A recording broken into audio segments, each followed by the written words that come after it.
வணக்கம். கந்தர் அனுபூதியில் 41வது பாடல். சாகாதனையே சரணங்களிலே காகா நமனார் கலகம் செய்யுனாள். வாகா முருகா மயில் வாகனனே யோகா சிவஞான உபதேசிகனே. சாகாதனையே சரணங்களிலே காகா நமனார் கலகம் செய்யுனாள். வாகா முருகா மயில் வாகனனே யோகா சிவஞான உபதேசிகனே. இப்பாடலின் பொருளானது, யமதூதர்கள் வந்து தேகத்தில் தாதுக்களை கலக்கமுறச் செய்தால் உடலில் வேதனை ஏற்பட்டு இறைவனை நினைப்பதை மறந்து ஊனை, அதாவது உடம்பை நினைக்கும் மனது.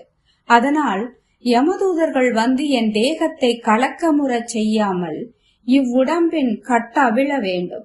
அப்படி என்னை காத்து உனது சரணங்களிலே சேர்த்துக்கொள் முருகா என்றும், வாகா வெற்றியை உடையவனே, முருகா இளையோனே, மயிலை வாகனமாக உடையவனே, சிவஞான யோகியே, தத்துவ ஞானத்தை உபதேசத்தை மகாதேவனுக்கு எடுத்துரைத்தவனே, எனக்கு சாகா நிலை அருள்வாய் என வேண்டுவது இப்பாடலின் பொருளாகும்.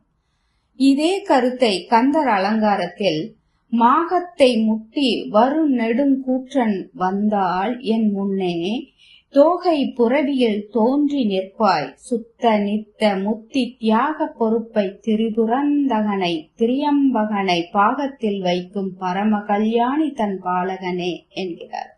அதாவது, சுத்தமும் நித்தியமுமான முக்தியை வழங்குவதில் வள்ளல் தன்மையுடைய மலையை, திரிபுரத்தை எரித்தவனை, 3 கண்கள் உடையவனை, தனது ஒரு பாகத்தில் வைத்திருக்கும் மேன்மையுடைய கல்யாண குணங்கள் பொருந்திய பார்வதி தேவியின் மகனே, ஆகாயத்தை முட்டி வரும் நெடுங்காலன் யமதூதன் என் முன்னே வந்தால் தோகையுடைய மயிலின் மீது ஏறிக்கொண்டு காட்சியளித்து என்னை காப்பாய் என்பது இதன் பொருளாகும்.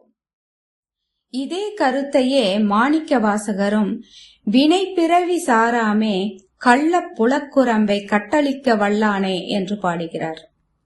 அப்பர் சுவாமிகள் கூட சாகாமே காத்தன்னை ஆண்டாய் போற்றி என்கிறார். அழுக்கு மெய் கெட்டு ஒளி உடம்பு எய்துதல் ஒரு சிலருக்கே அமைந்த முடிவாகும்.